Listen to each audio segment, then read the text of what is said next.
One piece chapter 1126 आ चुका है and इस चैप्टर के अंदर हमारे स्ट्रॉ हैट्स गायब हो चुके हैं, लेकिन अभी भी अंदाजा लगाया जा रहा है कि मे बी वो एल्बाफ के ऊपर हो और may be a New York is coming. तो चैप्टर 126 का टाइटल है टेकिंग रिस्पॉन्सिबिलिटीज एंड चैप्टर के कवर पेज के ऊपर हम देखते हैं यामाटो को जो कि शोबा शॉप गर्ल के साथ होती है एंड वो उसे बता रही होती है कि कैसे कई सारी लड़कियां गायब हो रही है। चैप्टर के स्टार्टिंग में हम देखते हैं ऑनमोर काची को जो कि लूफी को बता रहे होते हैं कि कैसे जब उन्हें पता चला कि उनके कैप्टन लिटिल गार्डन के ऊपर हैं, तब वो लोग तुरंत उसके लिए निकल गए एंड जहां पर वो दोनों फाइट कर रहे होते हैं। आगे वो लोग बोलते हैं कि जब हम लोग वहां पे पहुंचे तब ये लोग बेहैंडेडली फाइट कर रहे थे क्योंकि इनके वेपन्स टूट गए होते हैं। इसके बाद नामी बोलते हैं कि अच्छा तो तुम लोग न्यू वेपन्स के लिए जा रहे हो, तो इसका मतलब तुम लोग स्टिल फाइट कर रहे हो। एंड जिसके बाद डोरी और ब्रोगी बोलते हैं ऑफ कोर्स। अब सारे स्ट्रॉ हैट्स और जायंट्स मिलकर यहाँ पे पार्टी शार्टी करते हैं एंड आगे चलकर हम देखते हैं यहाँ पे कुमा और बॉनी को, जिनके हमें बहुत ही ज्यादा अमेजिंग मोमेंट्स देखने मिलते हैं, जहां पर बॉनी बोल रही होती है कि finally we are going together to the horizon. अब आगे हमें यहाँ पे एक महीने पहले का फ्लैशबैक देखने मिलता है जहाँ पे बार्टोलोमियो ने यहाँ पे फ्लैग जला दिया था शैंक्स का।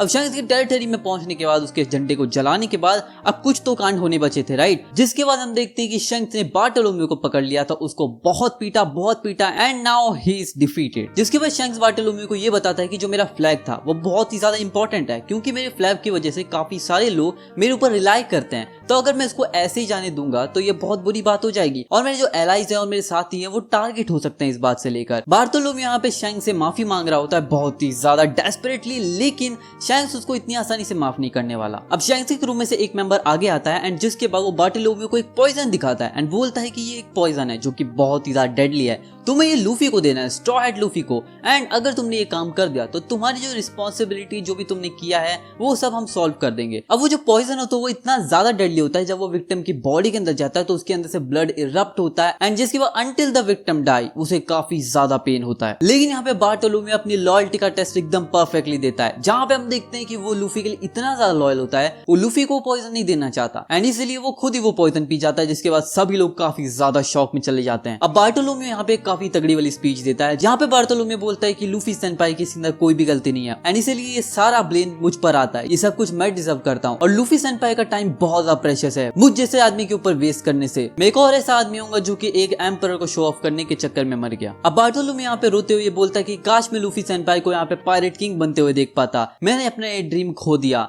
एक ही चांस था जो कि मैंने गवा दिया एकदम इडियट बनकर एंड अब ये तुम्हारे ऊपर है। वो अपने क्रू को ये सब बातें बोल रहा होता है एंड जिसके बाद वो मरने के लिए रेडी होता है, लेकिन तब वो कंफ्यूज हो जाता है कि आखिर ये क्या हो रहा है, वो मर क्यों नहीं रहा। एंड जिसके बाद बार्टोलोमियो के सभी क्रू मेंबर्स और साथ में बार्टोलोमियो अब पहुंच जाते हैं उनकी शिप के अंदर एंड वहां से रवाना होने लगते हैं। जिसके बाद बार्टोलोमियो बोलता है कि लगता है कि जो पॉइजन था वो फेक था, उसने कुछ भी असर नहीं किया और लूफी सेनपाई को भी इससे कोई प्रॉब्लम नहीं होती। लेकिन मैंने तो सोचा था कि जो एम्परर्स होते हैं वो काफी ज्यादा रूथलेस होते हैं, लेकिन ये तो काफी ज्यादा सॉफ्ट ही है। अब शैंक्स यहाँ पे स्माइल करते हुए बोल रहा होता है कि कितनी ज्यादा बड़ी बात है, वो कितना ज्यादा लॉयल है लूफी के लिए। लेकिन तभी हम देखते हैं यहाँ पे यासोब को जो कि अपनी बंदूक निकालता है एंड वो बोलता है कि अगर तुम माइंड ना करो कैप्टन तो इनको सबक सिखाना जरूरी है एंड जिसके वो अपनी गन निकाल के एक बहुत ही तगड़ा शूट करता है, जिसके बाद बार्टोलोमियो का पूरा शिप ही डिस्ट्रॉय हो जाता है, एक्सप्लोड होकर सिंक हो जाता है सी के अंदर एंड जिसके बाद यहाँ पे सिंक होने के बाद हमें उसका अता पता नहीं है, ये अननोन है कि कितने लोग बचे हैं और मे भी शायद कोई भी ना बचा हो। अब नेक्स्ट पैनल के अंदर हम आते हैं हाचिनो से पायरेट आइलैंड के अंदर, जहां पर हम देखते हैं ब्लैक बियर्ड को, लेकिन उससे पहले काफी सारी बातें होती हैं। ब्लैक बियर्ड यहाँ पे गुस्सा हो रहा था पिज़ारो के ऊपर, उसको बोलता है कि तुमने ऐसा होने कैसे दिया,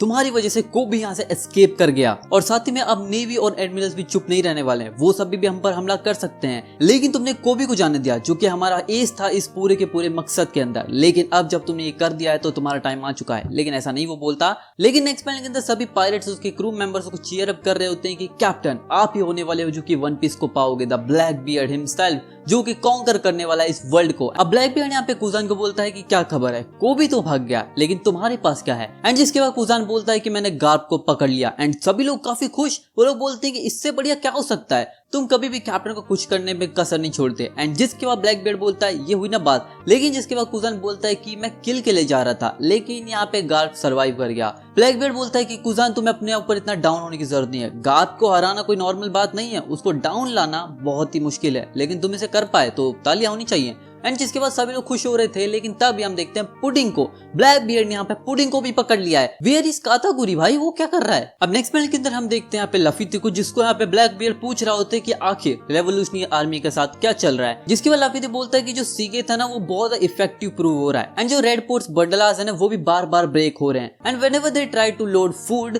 वो हमेशा ही ब्रेक हो रहे हैं। इसका मतलब है कि अब इस सेलेस्टियल ड्रैगन को खाना मिलने में बहुत दिक्कत होने वाली है। एंड वैसे भी उनकी सफरिंग इतनी हाई लेवल पे पहुंच चुकी है, वो लोग बोलते हैं कि हमें खाना नहीं मिल रहा, बंदों को उड़ा दे रहे हैं। पिछले चैप्टर में हमने देखा था। और जितने भी सप्लाई शिपमेंट फॉरेन से आ रहे हैं वो सभी भी हेल्टेड हो चुके हैं। और अगर नेवी और वर्ल्ड गवर्नमेंट फूड सिक्योर करने में कामयाब भी हो जाते हैं, लेकिन ये बॉन्डलास को ब्रेक करने से वो लोग नहीं रोक सकते। एट द एंड दो सेलेस्टियल ड्रैगन है वो स्टार्व टू डेथ होने वाले हैं, यानी भूखे मरेंगे। अब नेक्स्ट में हम देखते हैं कैटरीना देवन और साथ में वैन ऑगर भी अब यहाँ पे पहुंच चुके हैं। कहां पर? वो दोनों भी हाजिनोसो के ऊपर वापस आ चुके हैं विद कैरेबो। एंड आप लोग को पता है कि कैरेबो के पास एंशिएंट वेपन के बारे में बहुत ज्यादा नॉलेज है, तो इसका मतलब सिंपल है भाई, ब्लैक बियर्ड के पास सारी इंफॉर्मेशन आ रही है। अब ब्लैक बियर्ड के जो पायरेट्स है ना बहुत ही ज्यादा इंटेलिजेंट है, मानो या ना मानो, लेकिन हाँ ये है, क्योंकि उसके जो पायरेट्स है ना उनके क्रू मेंबर वो अलग अलग जगह पे फैले हुए हैं, हर जगह से इंफॉर्मेशन छोटी छोटी कलेक्ट कर रहे हैं ताकि उनको काम आ सके। अब जैसे बाकी पायरेट्स को हम देखते हैं उनके क्रू मेंबर एक साथ रहते हैं, कंजक्टेड रहते हैं, लेकिन यहाँ पे बहुत ज्यादा डिफरेंट है। अब जो कैटरीना देवन उसने सैटर्न को टच किया था, इसका मतलब है कि उसके पास सैटर्न की पावर आ सकती है, और कैरो को भी उसके पास है जिसके पास एंशिएंट वेपन की इंफॉर्मेशन है। और साथ में लफीती तो यहाँ पे ध्यान रख रहे हैं सेलेस्टियल ड्रैगन के ऊपर और साथ में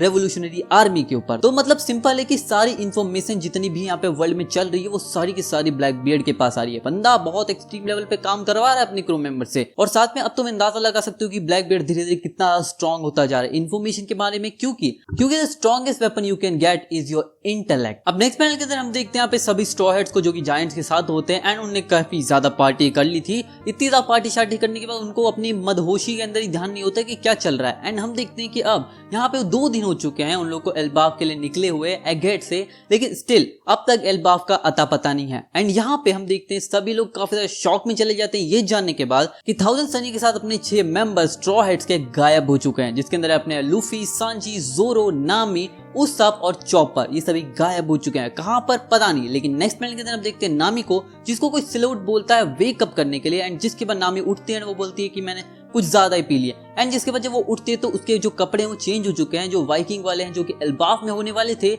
मे बी वही कपड़े उसने पहन लिए हैं। एंड ये कैसे होने वाला है ये सब सरप्राइजिंग होगा, क्योंकि एट द एंड इसके बाद चैप्टर यहीं पे खत्म हो जाता है। एंड चैप्टर एंड में जब अब नामी के कपड़े चेंज हो चुके हैं, इसका मतलब क्या वो लोग एल्बाफ पे पहुंच चुके हैं, एक न्यू आर्क सच में स्टार्ट हो चुका है, एल्बाफ आर्क। क्योंकि जो बाकी जायंट्स और स्ट्रॉ हेड्स हैं उनका तो अता पता तक नहीं कि वो लोग कहां पर है। एंड यहाँ पे हमारे 6 मेंबर्स ऑफ स्ट्रॉ हेड्स पहुंच चुके हैं एल्बाफ के ऊपर। क्यों पहुंच चुके हैं, कैसे पहुंच चुके हैं, ये सब हम जानेंगे नेक्स्ट चैप्टर के अंदर। इसके पीछे काफी सारी मिस्ट्रीज हैं। आज का चैप्टर तो यहीं पे खत्म होता है। एंड हाँ, this is gonna be insane, क्योंकि ब्लैक बियर्ड और ड्रैगन की फाइट हमें सून देखने मिलने वाली है, क्योंकि गार्ब को बचाने के लिए उसका बेटा एंट्री मारेगा ही मारेगा। तो तुम लोग का इस बारे में क्या ओपिनियन कमेंट में जरूर बताना। एंड हाँ, आई होप कि तुम लोग को वीडियो पसंद आई होगी। लाइक कर देना, सब्सक्राइब कर देना चैनल को। मिलते हैं नेक्स्ट वीडियो में। सायोनारा।